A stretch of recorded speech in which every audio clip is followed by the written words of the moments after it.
올해가 황금 돼지의 해라고 작년 말부터 시작해서 그렇죠? 연초가 됐을 때도 계속 60년 만에 돌아온 황금 돼지 해다. 뭐 이렇게 사람들은 얘기하면서 황금 돼지의 해, 뭘 해도 다 되지 막 이렇게 얘기하더라고요. 라디오에서는 뭘 해도 다 되지, 올해 한 해는 잘 되지, 뭐 이런 거 막 얘기하더라고요. 이제 올해 시작하면서부터 이제 어느 해가 시작하면서부터 다 똑같겠지만 특별히 온 한 해는 황금 돼지의 해다라고 이야기하면서 사람들이 복이라고 하는 이야기를 많이 나누고, 좀 삶이 팍팍해지고 힘든 게 더 원인이 된 것도 있을 것 같아요. 돌아다니다 보면 사람들이 너무 요새 경기가 힘듭니다, 어렵습니다 얘기를 하는데, 그러한 가운데에서 잘 만났다, 황금 돼지의 해다, 올해는 좀 잘 살아보고 우리도 복을 좀 어떻게 좀 올 한 해는 복이 들어오는 그런 한 해로 살았으면 안 될까라는 그런 어떤 희망을 가지고 사람들이 시작하는 것 같아요. 그래서 이 다산의 상징인 돼지를 들먹이면서 복을 받은 한 해가 될 거다 이야기를 하면서 벌써 한 달이 지나가고 있어요. 한 달 지났는데 복 좀 많이 받으신 것 같습니까? 오늘 본문에서도 보면요, 야베스라고 하는 사람이 등장을 해요. 근데 이 야베스라고 하는 사람이 등장을 해서 기도를 하는데 똑같이 복이라는 단어를 가지고 기도를 합니다. 어떤 사람들은요, 이 본문을 가져다 놓고 이야기하기를, 이렇게 야베스처럼 기도를 하면 하나님께서 모든 것을 더하시고 복을 주실 거다라고 하는 가르침을 하기도 해요. 야베스가 복을 달라고 기도하는 본문이 오늘 읽었잖아요, 우리가. 이 본문을 보고 하나님께서 우리가 복을 달라고 간구를 하면 기도를 들어주신다, 그러니까 그렇게 기도를 해라 라고 가르치기도 한다는 거예요. 그리고 어떤 사람은 이 말씀을 좌우명으로 삼아서 고난이 없고 또 힘듦이 없는, 역경이 없는 그런 삶을 살아가는 것을 목표로 살아가는 사람이 있어요. 여러분 아실지 모르겠지만 연예인 중에 타블로라고 하는 래퍼가 있습니다. 에픽하이라고 하는 그룹에. 그 친구의 좌우명이 요 성구더라고요. 원컨대 주께서 내게 복을 더하사 나로 환난을 벗어나 근심이 없게 하옵소서. 이게 좌우명이다라고 자기가 백문백답에 예전에 써놨더라고요. 그런 사람들도 있어요. 복을 내가 받기를 원하고 근심이 없는 삶을 내가 받기를 원한다. 그런 의미에서 이런 좌우명으로 살아가기도 합니다. 그런데 우리가 성경을 살펴보면서 항상 봐야 될 것이, 과연 이 본문에 나오는 이 복에 대한 이 기도가 과연 정말로 개인의 복을 원하면서 했던 기도였을까? 정말 이 개인이 고난이 없어지고 정말 우리가 다 아는, 너도 알고 나도 아는, 이 세상 사람들 다 알고 황금 돼지가 가져다주는 그러한 복을 얻기 위해서 한 기도였을까? 그런 복이 이야기하는 그 고난이 없는 삶을 살아가는 것을 원해서 한 기도였을까라고 하는 것을 우리는 성경을 통해서 다시 한번 볼 필요가 있다는 거죠. 그래서 오늘 본문을 삼고 요거에 대해서 한번 살펴보려고 합니다. 먼저 오늘 본문이 위치한 이 성경은 어디죠? 역대기예요. 이 역대기랑 항상 비교가 되는 성경이 있어요. 어디죠? 열왕기예요. 이 역대기 상하로 우리가 성경에 나누어져 있지만 이게 분량 때문에 상하로 나누어진 거지 원래는 한 권의 책으로 되어 있는 거예요. 열왕기 상하나 역대기 상하나 원래는 한 권의 책이라는 거죠. 그래서 역대기, 열왕기 이렇게 한 권의 책인데 분량 때문에 나눠져 있는 거예요.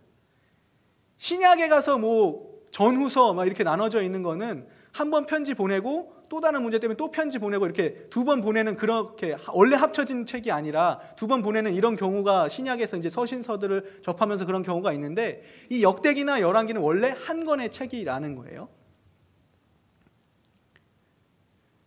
그래서 성경을 우리가 먼저 알려면, 이 성경이 무엇을 이야기하려고 하는가라는 것을 알려면, 이 역대기가 처음 쓰여졌을 때 이것이 누구가 읽었으면 좋을까? 누구를 타겟으로, 그러니까 1차 청중이라고 이야기하는데 누구를 대상으로 이 성경이 쓰여졌는가라고 하는 것이 굉장히 중요하게 우리가 성경을 이해하는 데 도움이 됩니다.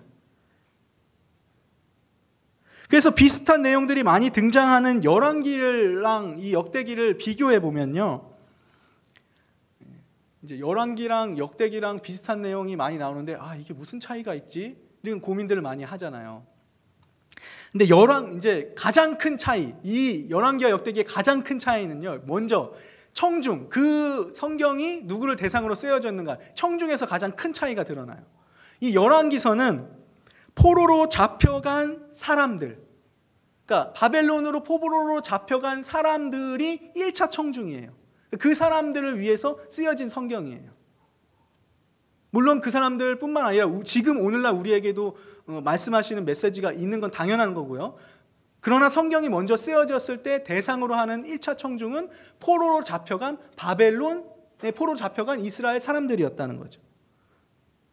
그래서 포로로 잡혀간 이 사람들이 부딪히는 문제들을 역사적인 정리를 통해서, 역사적인 내용이 많이 등장하잖아요, 열왕기에는. 역사적인 정리를 통해서 알려주려고 했습니다. 열왕기서를 통해서요.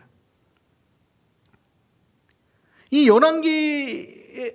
열왕기를 대하는 이 처음 포로로 잡혀갔던 바벨론의 지금 포로로 상태로 살아가는 그 사람들은요, 이제 막 예루살렘 멸망을 봤던 사람들이에요. 자기가 멸망당해서 바벨론으로 끌려온 사람들이죠. 성전에 파괴되는 것도 봤어요. 그리고 다윗 왕조, 하나님이 언약을 맺으신 다윗 왕조가 말 그대로 멸망하는 걸 실제로 본 사람들이 바벨론 포로에 지금 살고 있는 거예요. 그 사람들한테 성경을 통해서 메시지를 주고 있는 거예요. 열왕기서를 통해서. 그렇게 모든 멸망을 직접 눈으로 목도한 사람들이 가지는 질문은 이런 거였어요. 어떻게 하나님이 실패할 수가 있지? 그 사람들 나름대로 이제 자기들의 생각은 그런 거예요. 포로로 자기들이 잡혀왔기 때문에 하나님은 실패했나? 혹은 하나님의 백성이 어떻게 포로 생활을 할 수 있지? 이런 문제들이 계속해서 제기가 되는 거죠. 그래서 이런 문제들에 대한 해답을 제시하기 위해서 열왕기서는 1차적으로 그런 문제들을 다루고 있고, 그런 문제들을 해결하기 위해서 역사적인 것들을 써내려가면서, 그러면서 이제 그것을 해결해 나가고 있는 거죠. 그래서 열왕기서에서는 그들이 처한 지금 상황에 있는 문제, 이 고난당하고 있는, 포로로 잡혀서 고난당하고 있는 이런 문제가 하나님의 실패가 아니다.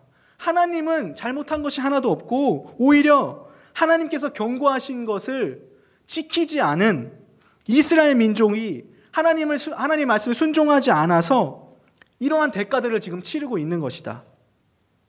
그래서 이 이스라엘 백성들이 몰락한 것, 너희들이 몰락하고 지금 포로로 잡혀와 있는 것은 하나님의 실패가 아니라 이스라엘의 타락과 범죄한 때문이라고 분명하게 얘기함으로써 이 질문에 대한 답을 주고, 그러나 그것으로 끝나는 것이 아니라 그 사람들에게, 포로로 잡혀와 있는 사람들에게, 그렇지만 너희가 지금 포로로 잡혀와 있지만 하나님께서는 너희들을 아직 놓지 않고 있으시고, 너네가 회개하고 다시 한번 하나님 앞에 돌아오기만 하면 하나님께서 너희들이 택한 백성으로서의 그 모습 그대로 붙들고 아직 계신다라고 하는 그런 메시지를 열왕기서에서는 주고 있는 거죠. 그러니까 1차 청중이 포로로 잡혀간 자들이었어요. 그렇기 때문에 열왕기서를 이제 신학자들이나 주석가들은 선지자적 관점에서 썼다라는 얘기를 많이 하거든요. 열왕기서는 이 포로로 잡혀간 사람들한테 주는 메시지이기 때문에 역사를 쭉 얘기를 하면서 너네가 이런 잘못을 했고 이런 잘못을 했고 이런 잘못을 했다 쫙 나오잖아요. 열왕기서에 보면 이스라엘 왕들과 유다 왕들이 잘못한 게 쫙 나오면서 그러면서 특별히 선지자들이 너네가 이런 잘못을 했다라고 끊임없이 얘기하는 부분이 많이 나옵니다. 열왕기서에는. 그래서 선지자적 관점으로 썼다라는 이야기를 하는 거예요. 그러니까 역대기랑 열왕기랑 비교를 하려면 먼저는 이 사람들이 열왕기서를 처음 대하는 사람들이 먼저는 포로로 잡혀간 사람들이다 라고 하는 것을 먼저 알면 그렇기 때문에 선지자적인 관점에서 이들을 얘기를 하고, 또한 선지자들의 엘리야라든지 엘리사라든지 또 선지 학교도 나오고 이런 부분들이 열왕기에는 많이 나오고 있는데 그런 부분들이 거기에 등장을 하게 되는구나 라고 하는 것을 알게 되는 거죠. 그러면서 오늘날 우리에게는 하나님께 범죄한 우리들을 하나님께서 우리가 회개하기를 촉구하고 계시고 하나님 말씀 돌아오기를 촉구하고 계시는구나 라고 하는 것을 끊임없이 우리가 볼 수가 있는 거죠. 자, 그렇다면 역대기는 어떤 사람들에게 1차적인 청중을 가지고 있을까요? 역대기는 포로로 돌아온 사람들이 1차 청중이에요. 열왕기는 포로로 잡혀간 사람들한테 쓴 거라고 하면, 역대기는 포로에서 돌아온 사람들이 가지고 있는 문제들이 있어요. 그것을 해결하기 위해서 1차적으로는 기록이 된 거였어요. 그래서 역대기 1차 청중은 2차 포로 귀환이 이루어지고 난 뒤에 사람들에게 이야기하는 바가 많이 있죠. 포로로 귀환을 해서 성전이 재건되었어요. 물론 이전의 영광과는 비교할 수 없을 정도로 이전의 성전을 봤던 사람들이 봤을 때는 정말 초라하기 짝이 없는 성전이긴 했지만, 그럼에도 불구하고 성전이 일단 재건이 된 상태였어요. 그리고 나서 시간이 한 60년, 70년 정도가 흘렀어요. 지금 우리의 생각에서도 60년, 70년이면 굉장히 긴 시간이죠. 그런 시간이 지난 상태였어요. 그렇게 포로 귀환을 마친 사람들, 60년, 70년을 기다린 사람들이 가지고 있는 질문거리가 또 생길 수가 있겠죠. 성전도 재건되고 우리가 포로로 귀환했으니까 하나님의 백성으로서의 다윗이나 솔로몬 왕이 즉위했을 때의 그 시절에 그때로 돌아갈 수 있지 않을까라고 하는 어떤 그런 희망에 부풀어 있었을 거예요. 이스라엘 포로 귀환했던 사람들은. 근데 성전이 재건되고 나서 60년, 70년이라는 세월이 지났는데 아무런 것도 변화된 것이 없어 보여요. 상황이 더 나아지는 것 같지 않아 보여요.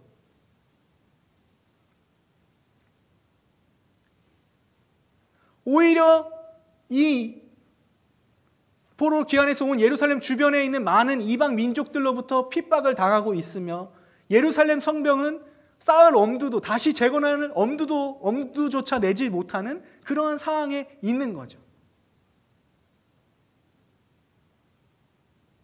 또 포로 귀환도 전 이스라엘이 전체가 다 12지파 다 이렇게 귀환한 것이 아니라, 성경을 읽어보면 아시겠지만 북이스라엘은 이제 아수르의 정책 때문에 막 흩어지고 다른 이방 민족들과 결혼을 하고 막 이런 가운데서 뿔뿔이 흩어지는 역사를 당하거든요. 그러면서 포로 귀환한 사람들은 겨우 유다 민족 중심으로 몇 안 되는 민족들, 지파들만 돌아오게 되는 거죠. 그러니까 그렇게 돌아오고 나니까, 그리고 세월도 70년이라는 시간이 지나고 나니까 과연 우리가 이스라엘 백성, 하나님의 백성으로서의 모습이 정말 끝까지 남아있는 것인가? 하나님이 정말 우리를 붙들고 있는 것인가? 이러한 의문점들이 남게 되는 거죠.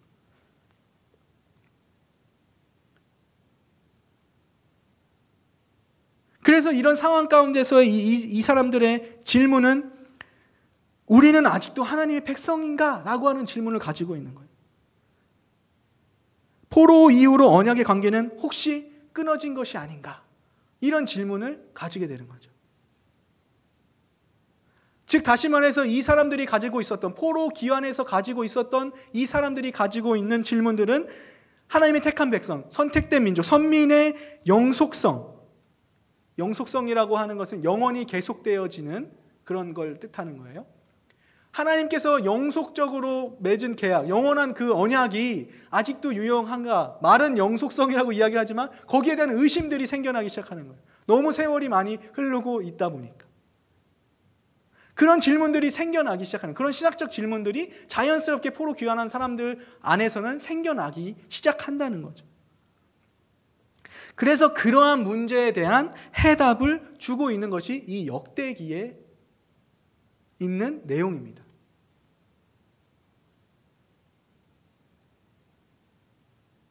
그래서 하나님께서는 이 택한 이스라엘 백성을 다윗 언약의 보존과 성취를 위하여 이스라엘 나라가 망한 뒤에도 망했죠. 포로로 잡혀갔잖아요. 망한 뒤에도 보존시켜 주시다가 다시 회복시켜 주실 것이다 라고 하는 사실을 역대기에서 기록하고 있는 것입니다. 또한 선민의 궁극적인 구원과 보호는 보장되어 있다. 우리가 이야기하는 것과 같아요. 보장되어 있어. 여호와께 순종할 때에는 축복이 오고 여호와께 순종하지 못할 때에는 그 반대로 징계가 있다는 것을 강조함으로써 이들이 하나님의 말씀으로 돌아가. 물론 지금 처한 상황이 말도 안 되는 상황이고 희망이 없어 보이는 그런 상황이지만 그런 상황에서 다시 하나님의 말씀으로 돌아가서 하나님의 그 언약의 말씀, 하나님께서 맺어주신 그 언약의 말씀을 붙들고 다시 한번 말씀으로 돌아가라 라고 하는 것을 이 역대기에서는 기록하고 있고 요구하고 있다는 거죠. 그게 열왕기와 역대기의 어떤 기본적인 차이점이에요. 청중이 1차 청중이 포로 귀환 중에 있는 사람이 열왕기서의 청중이고 역대기는 포로 귀환하고 나서의 청중이고, 그렇기 때문에 역대기에서는 선민 역사의 영속성을 강조하기 위해서 다윗 언약의 당사자인 다윗 왕조를 중심으로 기록을 하고 있는 거예요. 열왕기서는 뭐 이스라엘 왕도 나오고 막 나오지만 이 역대기에서는 특별히 그러한 의미 때문에 다윗 언약의 어떤 그런 영속성을 강조하기 위해서 다윗 중심으로 어떤 그런 역사들을 다윗 위주로 기록을 하고 있는 거죠.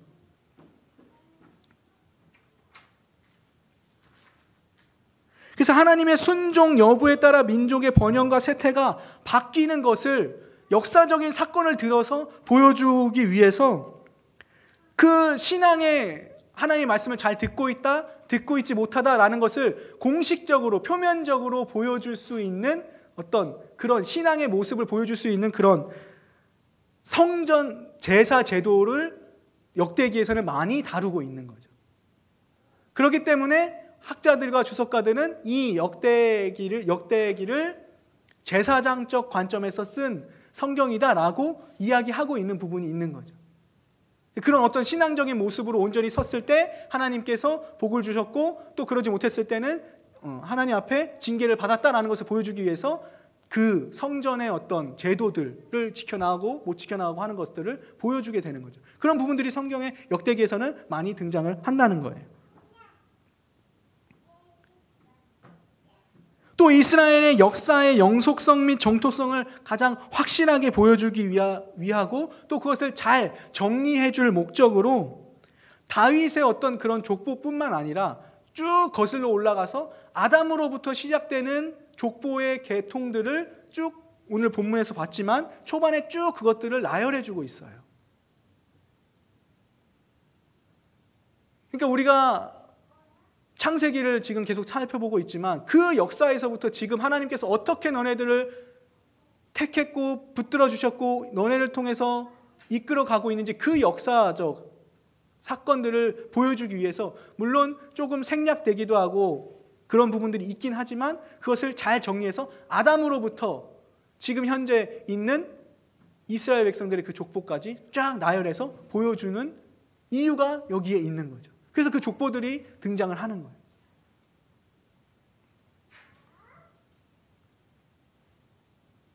그러니까 이 역대기를 읽으면서 성경을 읽으면서 특별히 역대기를 읽으면서 족보들이 등장하면 이 족보들은 도대체 왜 등장하는 거야? 누가 누구를 낳고 이게 뭘 중요한 거야? 라고 생각할 수 있지만 사실은 그 족보들을 하나하나 살펴봄으로써 아담 계열에서 아담의 후손으로 있는 인간들 또 특별히 하나님께서 아브라함을 선택해서 어떻게 끌고 나왔으며 출애굽을 어떻게 했을 때 그 민족들은 그 12지파의 그 후손들은 누구였으며 이런 걸 조목조목 다 보여주는 게 봐라 하나님께서 너네들을 이렇게 이끌어냈다 이걸 역사적으로 쫙 보여주고 있는 거죠. 그런 가운데에서 그런 족보의 내용들을 신학적인 의미를 두어서 보여주고 있는 가운데 오늘 이 본문이 족보 얘기를 하다가 갑자기 뜬금없이 끼어들어가 있는 거예요. 오늘 본문이. 그래서 특별히 유다 자손 중에서 베레스의 자손에 대한 족보를 다루고 있는 중에 오늘 이 읽은 본문이 들어가 있는 거예요. 베레스는 다윗의 조상이고 다윗은 역대상에서 중심을 이루고 있는 인물이죠. 역대기에서요. 여기서 야베스라고 하는 인물을 기록하고 잠깐 멈추어서 그가 무엇을 했는가라고 하는 부분을 오늘 본문 읽은 본문을 통해서 짧게 기록을 하고 넘어가고 있어요. 이 짧은 본문이 가지고 있는 이 본문을 통해서 그러면 이 역대상을 통해서 하시고자 하는 하나님의 메시지가 있고 또 거기에 족보를 이야기하다가 갑자기 갑툭튀로 나온 이 메시지를 통해서 우리에게 하시고자 하는 말씀이 있구나라고 하는 걸 우리는 본능적으로 딱 느껴야 되는 거예요. 성경을 읽다가. 그런데 아까도 말씀드렸지만 어떤 사람들은 그런 어떤 전후 사정은 다 치워버리고 딱 요 부분만 떼어서 하나님은 기도하면 복 주시는 분이야. 요것만 생각을 하게 된다는 말이죠. 그러면 성경을 오해할 소지가 아주 많게 된다는 거예요. 다시 한번 읽어보겠습니다. 제가 9절에서 10절인데 10절만 제가 읽어보겠습니다. 야베스가 이스라엘 하나님께 아뢰어 이르되 주께서 내게 복을 주시려거든 나의 지역을 넓히시고 주의 손으로 나를 도우사 나로 환난을 벗어나 내게 근심이 없게 하옵소서 하였더니 하나님이 그가 구하는 것을 허락하셨더라. 딱 요 본문만 보면 기도했더니 하나님이 다 허락하시는구나. 갖다 쓰기에 너무나 좋은 본문이라는 거예요. 그런데 분명하게 아까도 말씀드렸지만 이 역대기에서 전해주고자 하는 내용은 확실합니다. 말하고자 하는 말씀의 메시지 중심 내용이 있다는 거예요. 앞에서도 언급하였지만 이 청중들이 포로 귀환을 하고 난 사람들이었어요. 성전 재건되고 70년이 지난 상태에서 고통의 나날들을 보내고 있는 사람들이었어요. 포로 귀환한 사람들.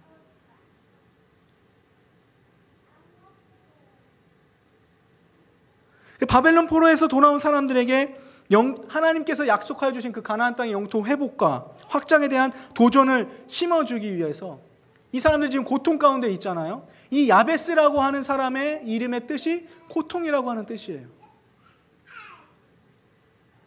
그래서 이 고통이라고 하는 이름의 뜻을 가진 이 야베스를 기록함으로써 고통 가운데 있는 이 포로로 귀환한 이 이스라엘 백성들에게 어떤 모범으로서의 이 야베스의 모습이 제시되어지고 있는 거예요. 그러니까 이 야베스가 오늘 본문에서 했던 이 기도는 절대 개인적인 의도와 목적을 가지고 개인적인 그런 의미를 가지고 했던 기도가 아니다라고 하는 것을 우리는 기억해야 된다는 거죠. 개인적인 상황을 극복하기 위한, 내가 힘든 그런 개인적인 어떤 상황을 극복하기 위해서 했던 기도는 절대 아니었다는 거죠. 이 야베스가 했던 기도는 택한 백성들을 위한 기도였다는 것을 우리는 성경을 통해서 알 수가 있습니다. 개인의 영토 확장을 위한 개인적인 기도가 아니라 주의 명령과 약속을 따라서 약속의 땅을 얻기 위한 기도였다는 거죠.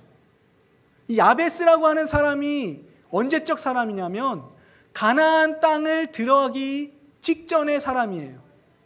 출애굽 2세대. 가나안 땅 들어가기 직전의 사람이라는 거죠.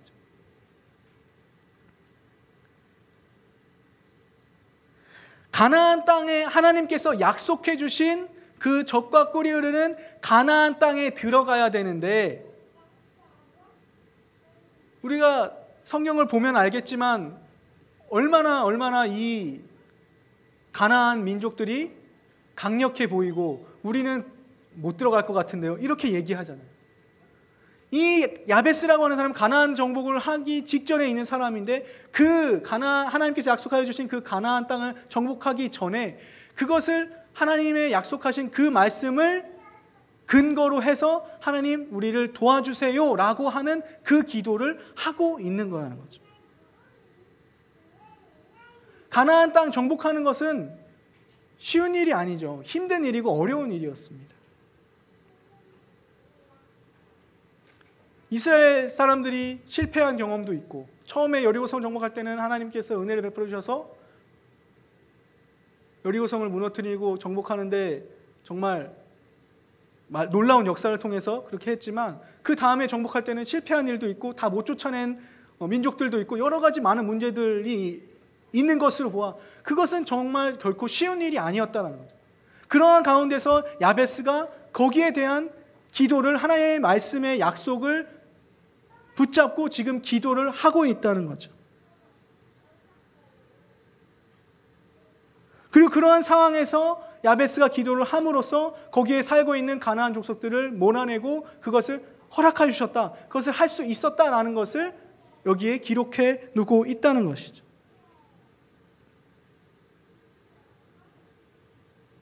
그러니까 이 야베스가 한 기도를 성경 족보를 이야기하다가 역대기에서 족보를 이야기하다가 끼워 넣고 있는 것은, 하나님께서 성경을 기록하는 기록자에 의하여서 이것을 집어넣음으로써 고통이라고 하는 야베스의 뜻, 그러니까 이스라엘 포로 귀환에서 돌아와 있는 이 고통 중에 있는 이 이스라엘 백성들에게 내가 너희의 하나님이 되고 너네가 하나님의 약속의 말씀을 붙들고 살아가면 하나님께서 너희에게 약속해 주신 그 모든 약속들, 언약의 말씀들을, 영속적인 그 언약의 말씀들을 내가 지켜줄 것이고, 그렇게 하나님께서는 이미 그렇게 약속을 하고 있다라고 하는 것을 확실하게 보여주기 위해서 야베스의 그 한 기도가 이 본문에 들어와 있다는 겁니다.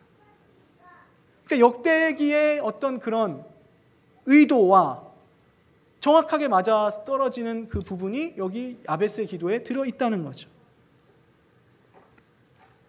그렇기 때문에 야베스가 한 기도는 결코 개인적인 기도가 아니고, 자신의 불행한 어떤 과거와 현재를, 보잘것없는 삶을 바꿔주세요, 이런 기도가 아니고, 약속의 땅, 가나안 땅을 주시겠다라는 하나님의 말씀에 근거해서 하나님의 말씀에 의하여서 주의 명령을 수행할 수 있도록 도와달라고 하는 어떤 그런 올바른 기도의 모습의 형태를 보여주고 있다는 거죠.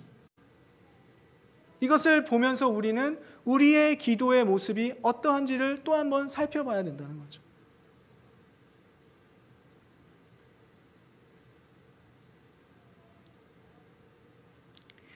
인본주의가 만연한 그런 우리의 풍토, 번영신학이 판을 치고 있는 어떤 대한민국 한국교회의 어떤 그런 안타까운 상황,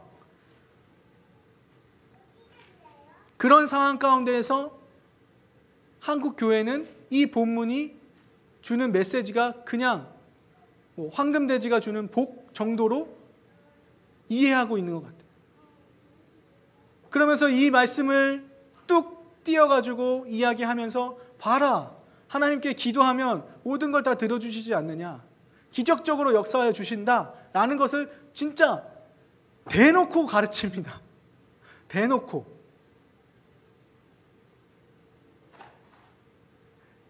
그래서 하나님이 우리에게 주시는 그 신령한 복과 하나님께서 끊임없이 약속하여 주신 그런 어떤 언약의 말씀들을 굉장히 하찮고 가치 없는 것으로 만들어 버렸다는 거죠.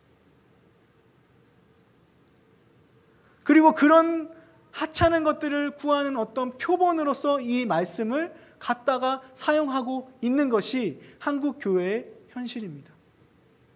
이 본문만이겠습니까? 복을 기록한 구절이 성경에 얼마나 많이 있습니까?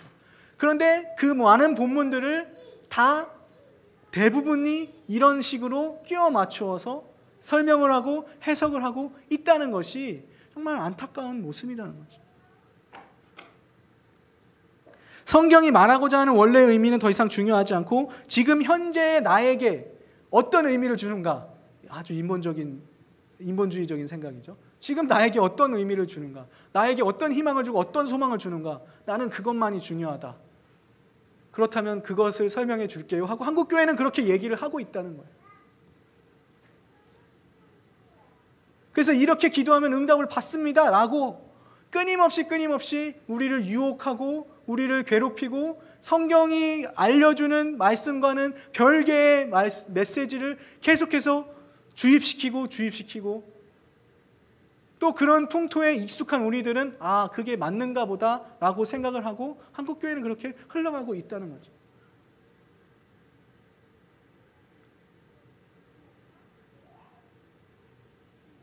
그러면서 이렇게 설명을 하는 사람들이 그러니까 이 기도를 통해서 기적적인 그런 상황들을 어떤 특별한 예외적인 상황으로 만들지 말고 그냥 일상적인 상황으로 만들 수 있다, 충분히 그렇게 주장을 하면서 그런 기도가 있다, 너네도 해라, 이렇게 얘기하고 있다는 거죠.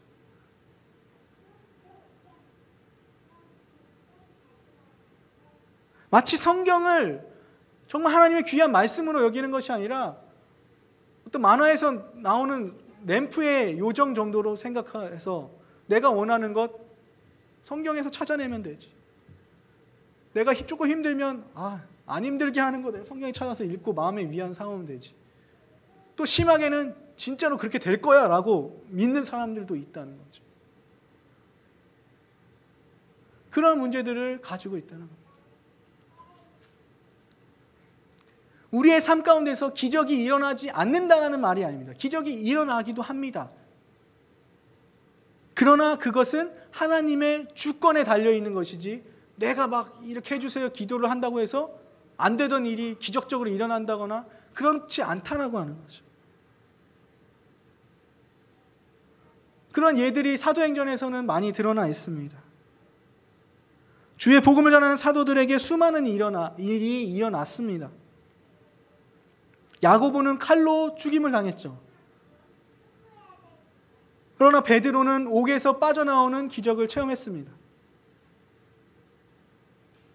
야고보의 기도가 조금 약했기 때문에 야고보는 죽었고 베드로는 기도가 셌기 때문에 아니면 간절히 기도했기 때문에 하나님이 그런 기적을 베풀어 주시는 거예요? 그건 아니라는 거죠. 거기에 모든 것에는 하나님의 주권에 따라서 움직이게 됐다는 겁니다. 전적으로 하나님의 주권에 달려 있다는 거죠. 또 다른 본문에서 사도들은 옥에서 천사들에 의해서 풀려나지만 다른 본면에서는 채찍질을 당하는 상황에 처하게 됩니다. 사도들이 기도를 열심히 했다면 채찍을 맞을 이유가 없었겠죠. 이런 식으로 해석을 한다면. 그게 아니라는 거예요.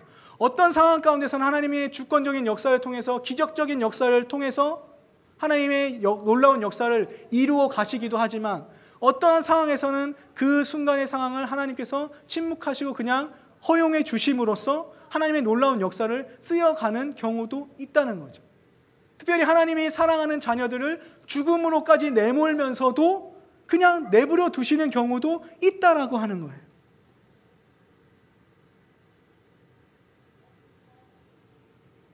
그런 상황들을 우리는 잘 이해를 하면서 기도를 해야 되는데 그런 것을 이해하지 못하면서 그냥 무작정 간절하게 기도하면, 간절하게 간구하면 오늘 본문에서 주는 거 그런 내용 아니야? 그렇게 착각을 하고 얘기한다는 거죠.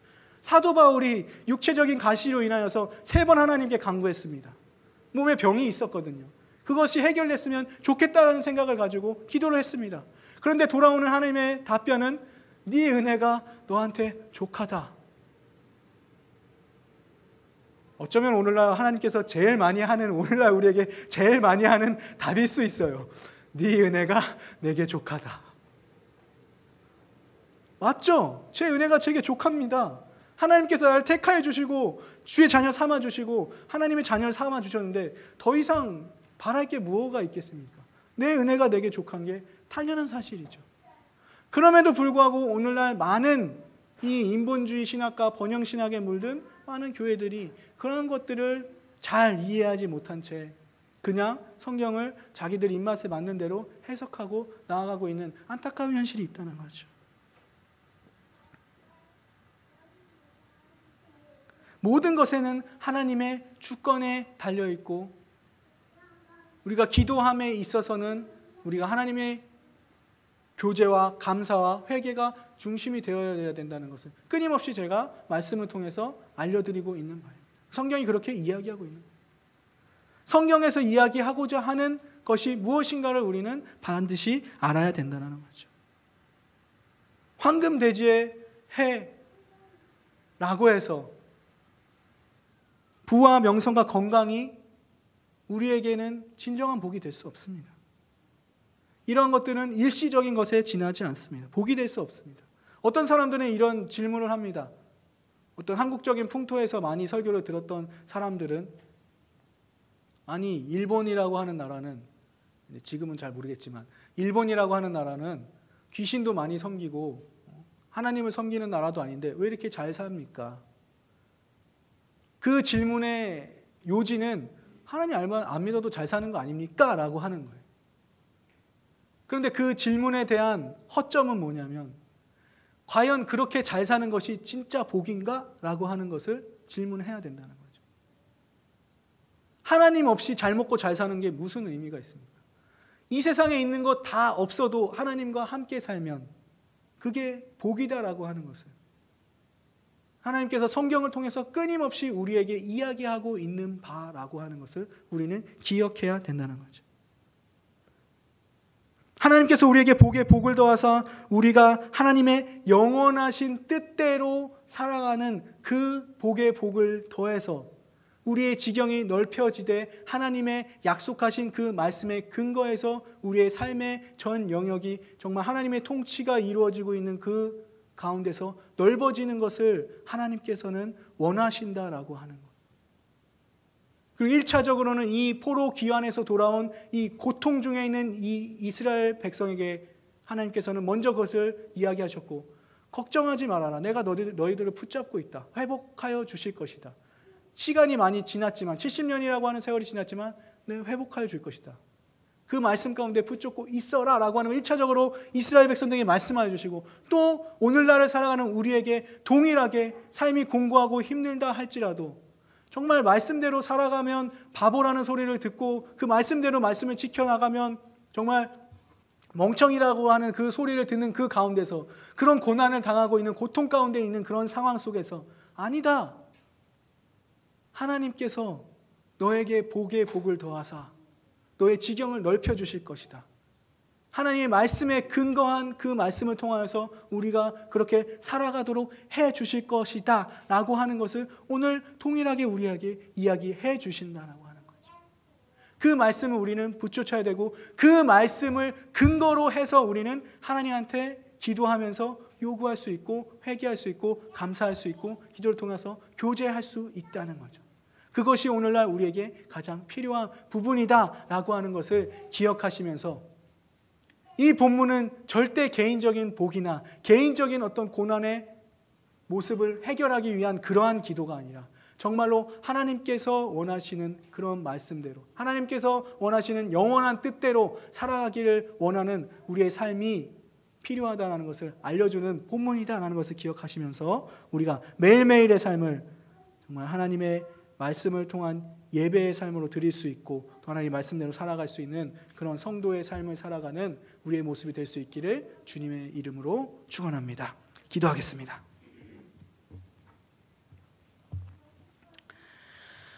거룩하신 하나님 아버지, 감사합니다.